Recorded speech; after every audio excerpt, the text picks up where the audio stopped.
Well, thank you, Bobby, for helping to set all this up, and thank you to everyone at McLib. It's so great to be here and see so many familiar faces, people that I used to work with, old teachers, old friends, and family.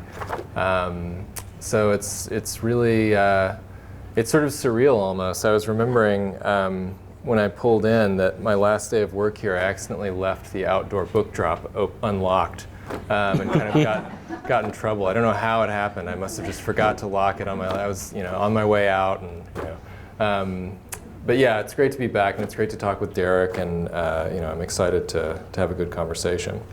So I'm just going to read a short section of the book for about 5 minutes or so. And I have been reading from the beginning of the book at most of the readings I've done, but I've gotten so tired of reading that I want to try to do something from the middle. So I don't know how much setup this will really need, and maybe some people have already read the book. But basically the main character, Owen, is living with his grandfather. He's living in his grandfather's basement, and he's met a woman named Alma, who he's kind of having this on-again, off-again relationship with. And it's sort of in this state of limbo, and he's worried about that. And so he's sitting in his basement. The couch transformed into my bed. It was a hide-a-bed couch. I like that turn of phrase for some reason, hide-a-bed. I lay on the bed no longer hidden and looked at the things I owned. A dresser, my laptop, 3 milk crates of records, my dad's old Technics turntable, my rack of shirts, books, some in boxes still, some stacked on the ground. The floor was covered in green indoor-outdoor carpet and looked sort of like AstroTurf. I wrote down AstroTurf carpet in my notebook. Then I wrote down some more of Pop's antiques, adding to what was becoming an endless list. Birdhouses made of gourds, Prince Albert crimp-cut tobacco can, seed drills, a Hank Williams album, coconut carved to look like a monkey's face. The door squealed open, followed by footfalls on the steps. It was Pop. I could tell from the unsteady pace. It took him a long time to reach the bottom, and when he did, he squinted into the dim basement as though he couldn't see me. "I'm right here, Pop." "Oh," he said, his eyes going slack. "Hey, Pard. You need something?" "Can't sleep." "Did you take a Valium?" "No." "You could. You haven't had one today." "I know," he said. "My mind's just running a mile a minute." He twirled his finger next to his head the way people do to suggest that someone's crazy. "Make a list of the things you need to do. That always helps me." "What things?" "That's the problem. I got nothing that needs doing." "What are you thinking about then?" He picked at the glommed paint on the banister. "Mostly I just wanted to tell you that I'm proud of you for going back to school and working like this," he said. "You've come a long way." I knew what he meant, that I'd come a long way from what I'd been doing the last 5 years, which was mostly drinking, getting high, and working a series of odd jobs that led to nothing but the continuation of those bad habits. Still, I couldn't say that my present situation felt much better, or that I didn't wish sometimes for the comfort of those bad habits. "Yeah, things are better, I guess," I said. "How's your love life?" I laughed. "My love life?" "Yes," he said. "You should take your love life seriously. It's serious business." "I don't know," I said. "I'm playing the field. That only takes you so far, trust me." "I know." "Find one like your grandmother," he said. I started to say this didn't seem likely, given that when they met, my grandmother had been a 16-year-old girl who lived with 8 siblings on a farm without electricity, and he'd been 26, freshly returned from the South Pacific with a Navy pension and a newly bought parcel of land. But I knew he didn't mean the particulars. He meant the spirit of who she was, though I wasn't sure if that existed anymore. How could you divorce the spirit of a person from the particulars of her life? "What made you want to settle down," I said, "when you were in your wild days?" "The war," he said. "What about the war, though?" He looked at me like this was a stupid question. It probably was. He thought about it, and after a moment he said, "The things you think are dull become the things you long for." I considered this in the subsequent silence, how it wasn't true for me yet. The things I thought were dull were still dull. The things I longed for were still romantic things in faraway romantic places. Then again, I hadn't been through what he'd been through, and I never would. My rite of passage into adulthood had been menial work, the thoughtless repetition of tasks that would be given to machines if only it were feasible.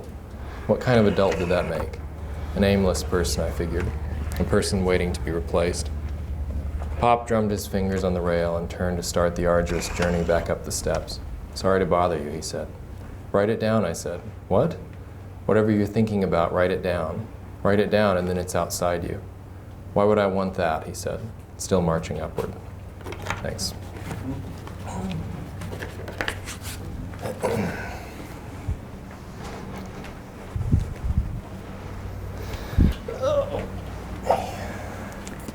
Hi, everybody. So like Bobby said, my name is Derek Operle. I'm the news director at WKMS. I was so excited to get this invitation to talk with Lee here tonight.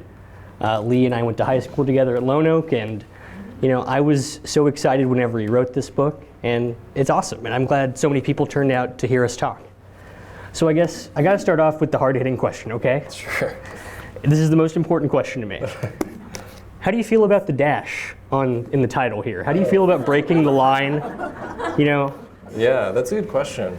Well, the original, mock-up of the cover didn't have a dash. It was a smaller text, smaller font. It was all, across the top. And, I thought that worked better at first, but the more I've looked at this cover, the more I like it. I think I've come to appreciate the dash as time has passed. Yeah. So I guess we can start at the beginning, as so many things do. Let's talk about your roots here in West Kentucky. Let's talk about your relationship with Kentucky as a place and what made you fall in love with writing. Yeah, I mean, I grew up in Lone Oak, and I was always reading when I was a kid. I had parents and grandparents who gave me books, my aunts who gave me books, and just it was always something that I loved doing. My dad's mom was a big true crime reader, and I remember her having this book called the Mafia book, and it was like a history of like the mafia in the U.S. in the 20th century. I was probably too young to read it, but I loved that book, and she just had a house full of books and paperbacks, old paperbacks, and so I think reading was always something that I always loved, and I had great teachers who encouraged it, and by the time I got to college, I think I started out writing just short stories, and I thought that to write a short story you had to write about like New York or someplace fancy, I guess. Yeah. The writers that I really liked like John Cheever, people like this, and they were writing about like the suburbs of New York, and so I tried to do that, and of course the problem is that I know nothing about the suburbs of New York. I think I over time I kind of realized that you have to write what you know, and what I knew was growing up in Kentucky, and that's sort of how it happened. I realized that, and not only that, but I realized that people were interested in hearing those stories. That they thought that those stories were working in a way that my fraudulent New York suburb stories weren't working, probably. Yeah. Yeah, I feel like there's something to be said for like realizing that something that doesn't happen in LA or New York City, it's people want to read that stuff because there's plenty of people that live outside those huge media spheres. Yeah, I mean there are too many books published by writers from those places, and it makes sense to some extent that a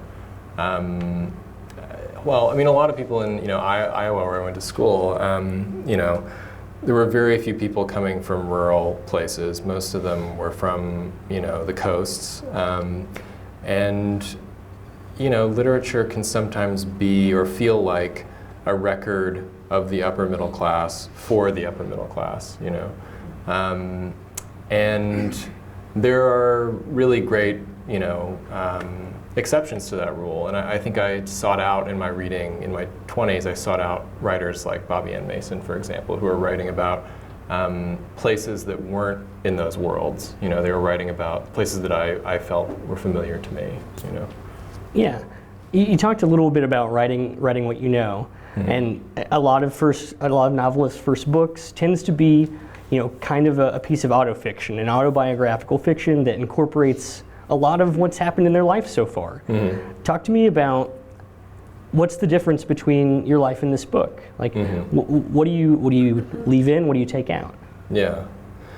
Well, I mean, I've answered, you know, questions around kind of autobiographical fiction in a lot of the readings I've done, and I think, well, I'll say a couple things about it. I think people have tended to assume that it's more autobiographical than it is. You know, a lot of it maybe has its basis in some experience of mine or you know, something I remember, but maybe I've amplified, you know, the conflict in a scene. You know, if the conflict was at a 2, I've amplified it to an 11, you know, to try to make it more interesting. I mean, because conflict is what drives fiction. So, yeah, I mean, I think that there's less in the book that's sort of strictly speaking, sort of taken directly from life than people have maybe assumed who have talked to me about reading it. Yeah. Gotcha.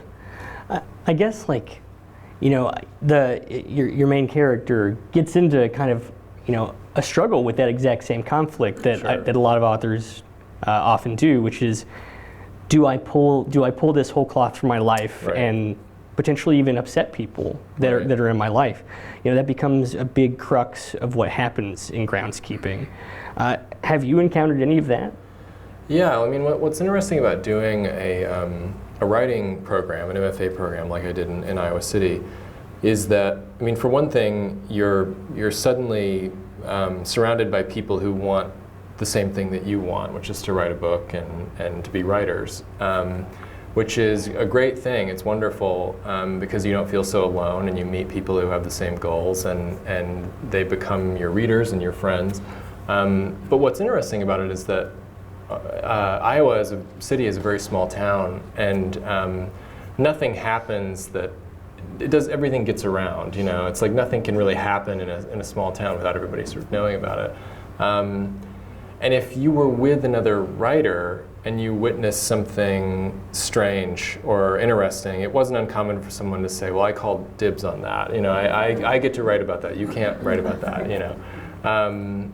And, you know, of course, like, yeah, I mean, all you have to work with is your life as a writer. All you have to work with are your experiences. I mean, and you can do research and all that, but even if you're doing a really heavily researched project, you're still relying on human emotions that you have had and trying to draw from that well. So, you know, if you're working on like historical fiction or something, then maybe it's less autobiographical. But even still, I think I have to think that in those novels and stories, that writers are drawing emotional material from their lives. You know, maybe they've been in similar situations to their historical characters, and they know what it feels like. You know, yeah. I feel like a lot of that's reflected in the lit professor in your book. He talks to his class about how we're not journalists. We don't report on the world. We remake it to our specifications, essentially. And I feel like a lot of that plays out in your philosophy of how you do fiction. Yeah, I mean, I don't think I would be well suited to writing nonfiction because it's just too much fun to make stuff up. You know? It's even if you're using something as kind of a jumping off point, the temptation is too strong to sort of just mix and match and to take other things that have happened and maybe mix up the timelines and you know, yeah, I think I would have a really hard time trying to write strictly, you know, nonfiction essays or something like that. And a lot of those decisions about kind of when to adhere to something like the truth or when to stray from it are just kind of come down to what would be more interesting for the characters, right? What would be more interesting for them, given how I've developed them on the page? What would be more interesting for them to sort of confront in this scene, right? How can I make their lives more difficult, you know? Because I think whether we realize it or not, when we're reading a novel, the reason we turn pages is because we want to know how things will turn out for the characters. And on some level, that comes down to tension and conflict, right? You know, a character wants something, and we turn pages because we want to find out whether they're going to get what they want or whether they're going to fail to get what they want. You know, and that wondering what will happen is the motor of all good fiction. You know, so really, any decision about what to you know, really fictionalize or what to kind of extract from life is just sort of based on how can I turn up the conflict, how can I turn up the tension. Yeah. Gotcha. So I guess let's talk about what was that seed then? What did you decide would be more interesting than your life? How did you arrive at, you know, the beginning of what was Groundskeeping? Well, I think that I had been, you know, I stuck around in Iowa for a third year to teach, and I had written a novel project that I felt like wasn't working, and I kind of shelved that. And I was just sort of desperate to come up with something, and there was this idea that kept coming up in writing workshops of an emotional question. And this is sort of like, I don't want to get too much into like craft talk or shop talk or something, but basically the idea is that in a novel, a character has some kind of emotional question that they're trying to work through. It's some sort of problem, fundamental problem that character has. And I think in a lot of cases, a writer will share at least some semblance of that emotional question. So, you know, as an example, in like Huckleberry Finn, the question is like, do I light out for the territories, or do I stay and become civilized? You know, and you have to think that Mark Twain was maybe grappling with some of those similar kind of emotional predicaments, right? I mean, there are a lot of questions that Huckleberry Finn raises, but so anyway, I just sort of made myself sit down one day and I was like, what is it that keeps bothering me? What is something that in my fiction that I think about a lot and I feel like could sustain a novel?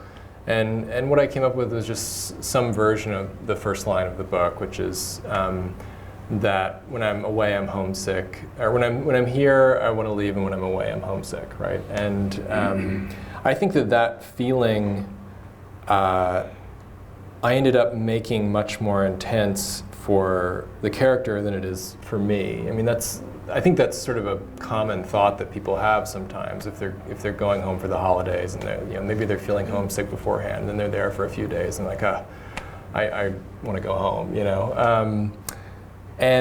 But it's a passing thing, and it doesn't make up someone's like, you know, central life conflict or something the way that it does for Owen in this book.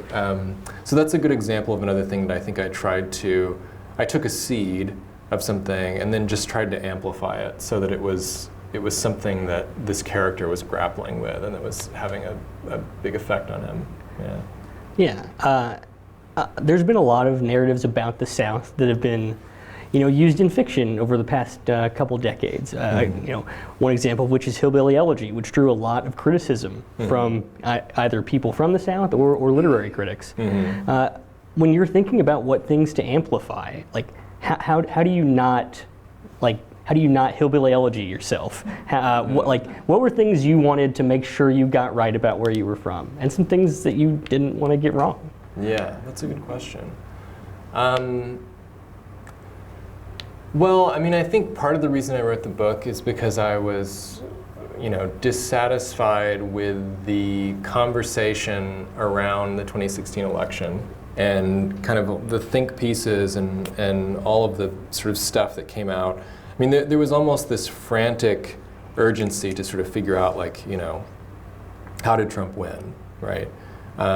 In the cultural centers of the country, you know, people writing in New York or, you know, the West Coast or whatever, they were sort of trying to figure it out, and there were people coming up with all all these reasons, and my difficulty with them is that they didn't seem to know any Trump supporters, and they were just reductive. They were trying to reduce that whole complex thing into one simple variable. It's like, well, this is the reason, or that's the reason, And so I wanted to write about how complex that was, and how people have all sorts of different reasons. I mean, there are characters who voted for Trump in the book, who have very different reasons for doing that. Rando being an example, or Owen's parents in the book, or whatever, and they have different reasons, and their decision to do that stems from different, anxieties that they might have, or the material conditions of their lives. And I wanted to try to capture some of that complexity that I felt like was missing from the conversation around the election, if that makes sense. Yeah, and I feel like, you and I talked a little bit earlier this week about, your handling of class in the book, and how that was something that you were trying to handle delicately, to try and weave through all the narratives, like when Owen goes to visit Alma's parents, and trying to figure out how the people from a different class handle the exact same situation. Yeah, I mean, class is an interesting variable too, and I knew I wanted to write a book about class, and that writing about two characters who are in a relationship who come from drastically different class backgrounds is sort of a perennial thing in English literature and European literature too. I mean, Madame Bovary and Thomas Hardy, Charles Dickens, they're all sort of writing about class awareness and characters transcending their station in life. I mean, it's interesting in Great Expectations, Pip, he meets Estella, and until he meets Estella, he has no idea that he's poor.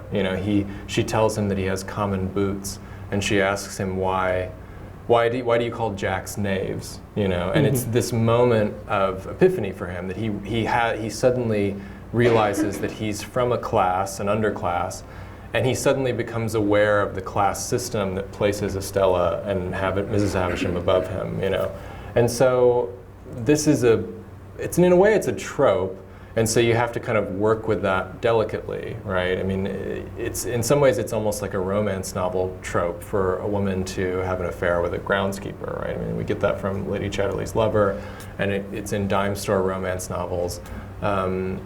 My girlfriend Ariel told me there's an episode of Sex and the City where this plot also appears. So you have to work with that and know not to fall into kind of pitfalls of those, kind of cliches of those narratives. But it was something that I wanted to do because I felt like class was missing from fiction and missing from a lot of the conversations around the 2016 election too. Yeah, and that same kind of feeling, the Jack Knave phenomenon, essentially, that same thing pops up in your book. That's essentially Alma asking, what kinds of other weird words do you use? Right, exactly. Because that kind of thing I think happens to a lot of people that are from Kentucky or from Tennessee or Georgia, or any part of the country. Everyone has a different, set of words that they use that other people find strange. Yeah, and I think that's, my intent wasn't to create a list of grievances or something, or microaggressions or something like that. But I do think that I've noticed those moments of going outside of the South and people sort of finding, I don't even perceive myself as having an accent, but you go to New York or LA or whatever, and some people will notice it. And I remember having an experience when I was younger, and maybe my accent was stronger, or maybe I was drinking and it was stronger or something. And people sort of finding it quaint or something. And it's not coming from a place of malevolence or anything, but it is interesting that. I don't like to use the word microaggression, but that's sort of like what it is. I mean, people sort of casually throw around classist language without realizing it, I remember, I was sitting in a coffee shop in New York shortly before we left, and there were two guys sitting at the table next to us, and they were talking about where to buy a house. They were talking about real estate. And one of the guys said, well, you could move to Kentucky, but then you'd be surrounded by hillbillies, right? And it's just, Scott McClanahan has this great quote that's like, classism is the last acceptable form of bigotry, right? And I think that's true. It's people are just sort of casual about it. And I think that you have to be really careful in conversations around, Trump or Trump supporters, that you're not sort of, I think sometimes the urban sort of professional liberal attitude can be, I'm not like those trashy white people over there. I'm not like them. If only they had worked harder and gone to an Ivy League school, then maybe they wouldn't be so dependent on the job that Bill Clinton shipped to China or whatever. That's sort of the attitude among some people, and that's sort of the attitude that I wanted to puncture a little bit in the book. But it's not the book isn't just sort of a critique of progressivism or of coastal elites or something. It's also pretty hard on the South and on Trump supporters too. So nobody gets off easy, in the book, I don't think. Yeah. I think that's what kind of makes it so important, is that it adds dimensionality to the whole consideration of the South. That's what makes, like Appalachian writers important. Like that's what makes people like Scott McClanahan, like Crapalachia is a really interesting example of a book that like handles dimensionality and class and like where you're from. Mm-hmm. And I think that's something that you get really right. Thank you. Yeah. I guess that could lead us to talk about the 2016 election. I think it's an interesting, it's a spark point in political history in the United States now, and I think a lot of people have very different memories of 2016. I think some people were happy, some people were sad. Why do you decide to set your novel there? Well, it was sort of haphazard because I wanted to write a novel set in around that time, and sort of realized halfway through that I was going to have to write about the election. It wasn't so much that I set out to say, well, I want to write about the election. It was just that if you're going to set a novel set in 2016, it's hard to not address it in some way. Yeah. And so I was like, well, I've got myself into this mess, and now I have to sort of address it, right? That's right. Now you've teed yourself up for this question in every single event that you do. Yeah, that's true. Which I don't mind, answering, but.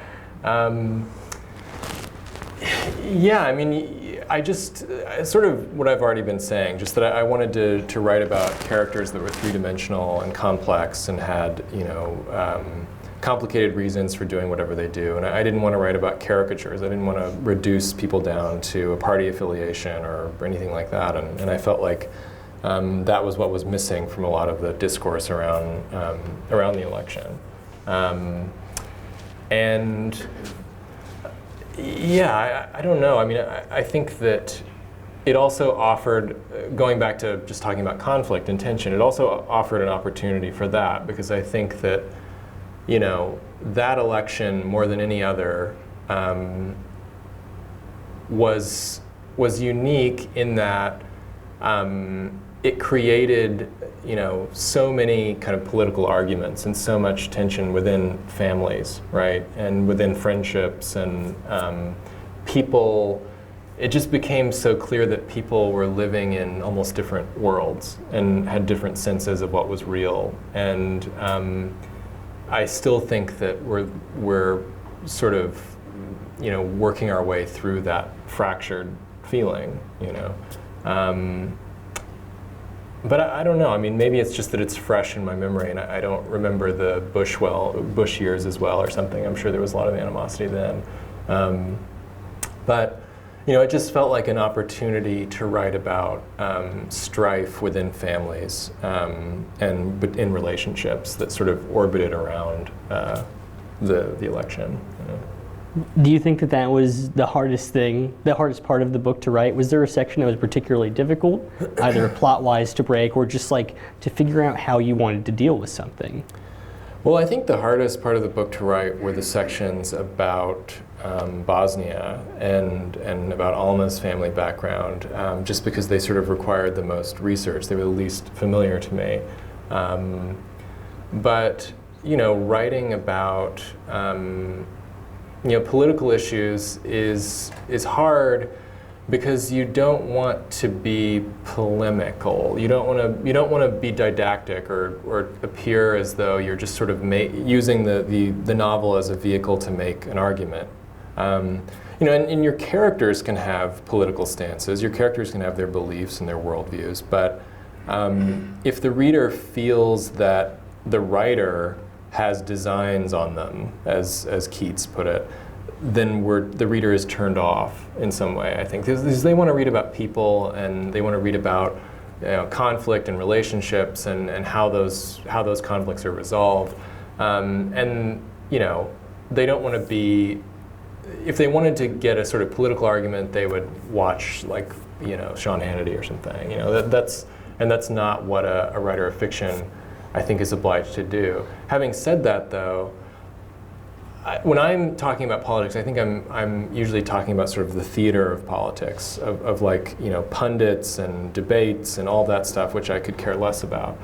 But I do think that fiction, by talking about class, by talking about political issues, can make important political statements. And I think even just treating people as complex is, in a way, a kind of political statement. It's like, avoiding sort of the vulgarity and the crudeness of whatever is on the news programs at, after 5 p.m. in the opinion hours on Fox News or whatever. It's like, stay away from that, stay away from those reductive, opinions, and try to think about people and why they might be motivated to act the way that they do. And that in itself can be political, if that makes sense. Yeah, I mean, everybody has a reason that they do everything. It's not just because, they're Republicans, so they act this way. They're going to do this, that's why. Or they're Democrats, so they're going to think like this. Right. I think that that's a really important thing to do, is that, your characters have, different layers to them. Right. Instead of your reader being led through an argument, like you said.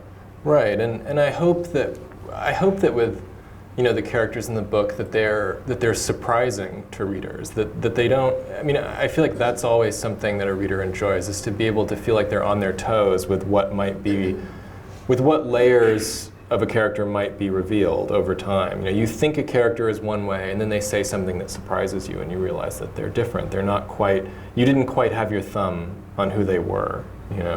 And that's true of life too. It's like people are always more complicated than you think. As soon as you think you know someone, there's more to it. Yeah.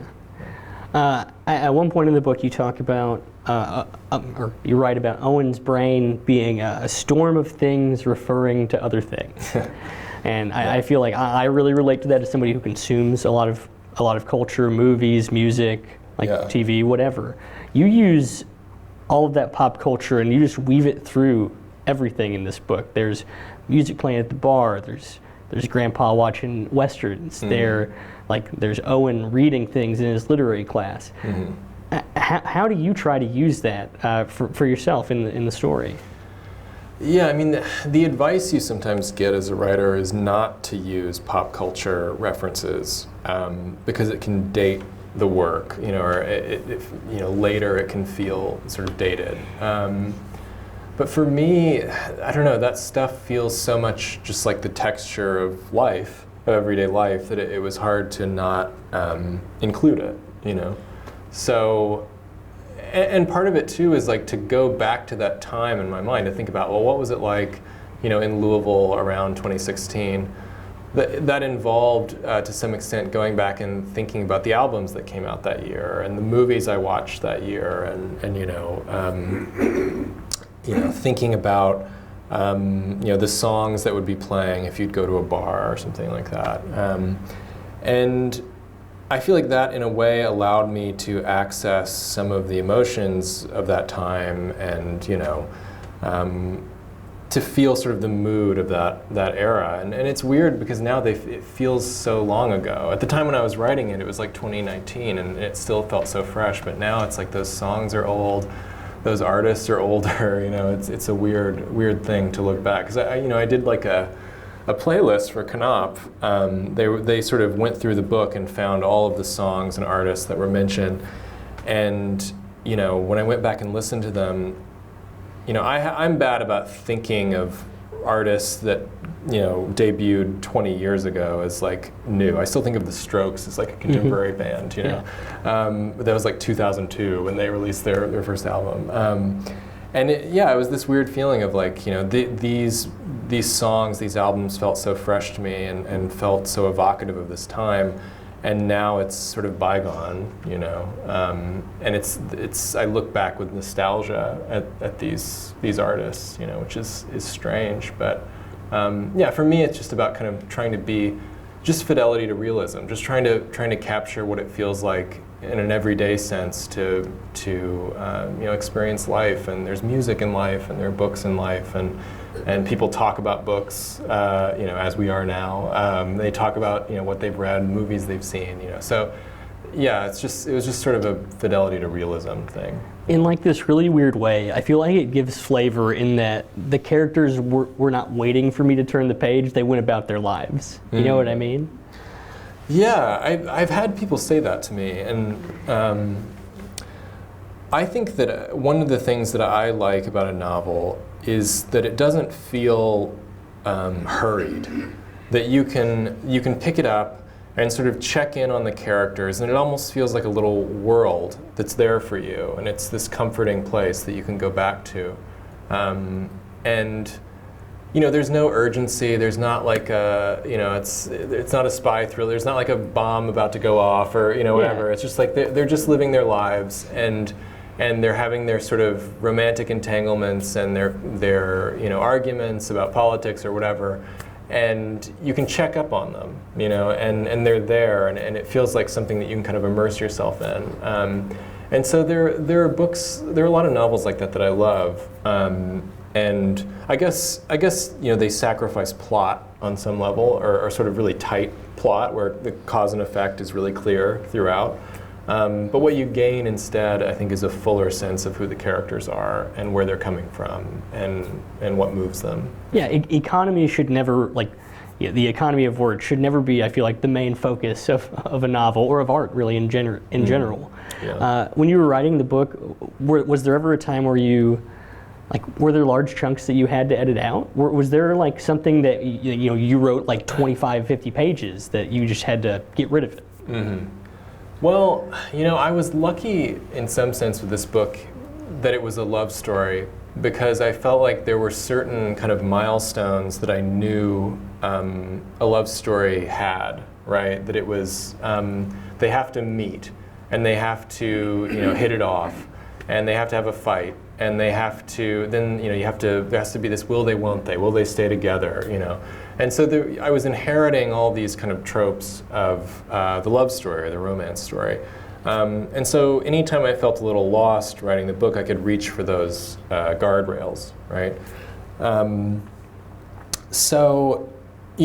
didn't have to edit out a ton, but there were some sections there were some sections of kind of the jungle narratives class that my agent ultimately told me to edit out. And I think it's for the better. They were pretty digressive. But the more recent project I've been working on, I've had to throw a lot out. I mean, I've probably thrown out 200 pages or something, which is a lot. Wow. and really gutting to have to write that much and then to get rid of it because you realize it's not working for the project that you're working on. So in some ways I look back on Groundskeeping, I think, man, I was lucky to have those guardrails that I could hold to, Yeah, so it sounds like you've had two pretty different drafting and writing processes with at least these two things. How long did it take you to write Groundskeeping, from idea to me holding it, Well, I mean, I was making edits all through sort of the 2 years that, after I gave it, to my agent, I was making edits, for a year and a half. But prior to that, I think the initial sort of first draft I wrote in about 8 months or so.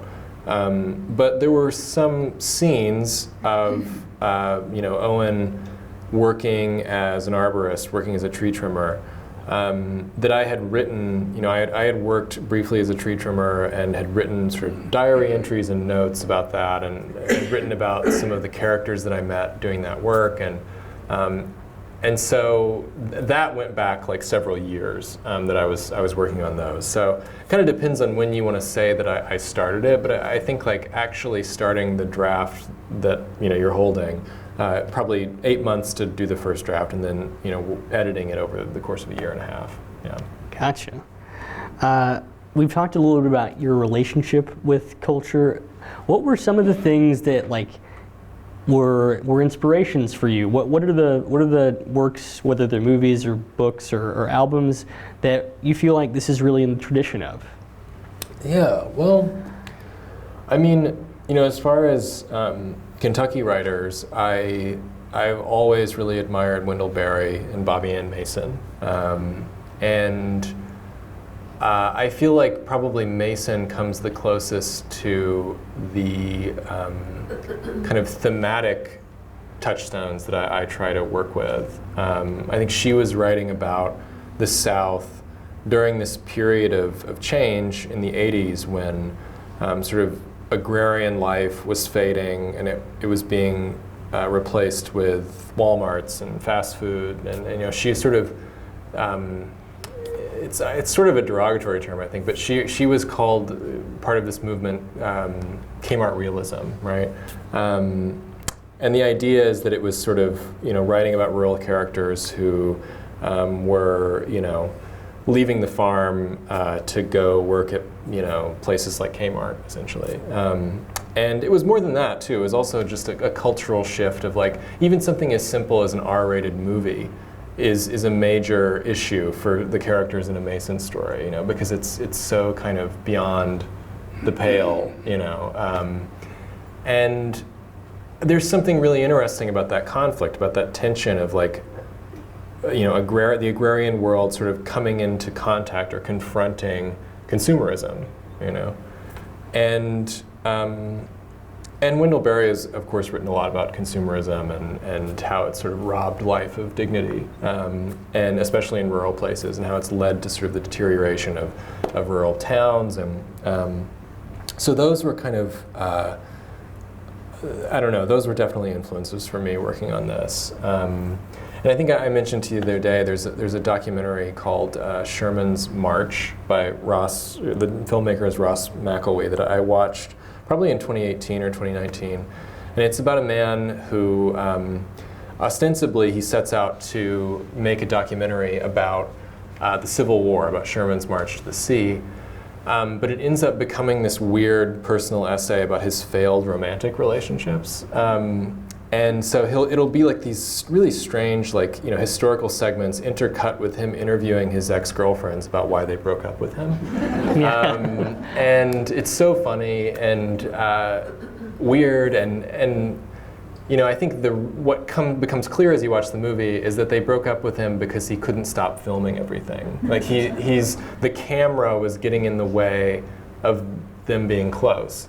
And so that was an interesting conceit for me. And I think I used that for Owen. That his inability to stop recording his life and writing is sort of what undoes his relationship. Yeah, and at the same time, it falls into, I think, another thing we talked about was the tradition of the campus novel, and and Elif Batuman's *The Idiot*, which is, I think, both of us love that book. Yeah, that was another book that I read probably around the time I started working on this. And it's not a book that I expected to like. When someone explained it to me, that it's about a girl starting her freshman year at Harvard, and she meets, sort of during the advent of internet and email, and she meets a boy, and they kind of have this quasi-relationship, and not much else happens in the book. But it's just really funny and dry, and she has this great eye for absurdity. And the book is structured similarly to Groundskeeping. It's sort of these short sections with page breaks that are a little bit shorter than a conventional chapter, but they sort of, and are sort of divided into, the book is divided into parts, longer parts, rather than, chapter 1, chapter 2, that kind of thing. Yeah. Gotcha. So another thing that you've written that some people in here may have read was a piece for Time On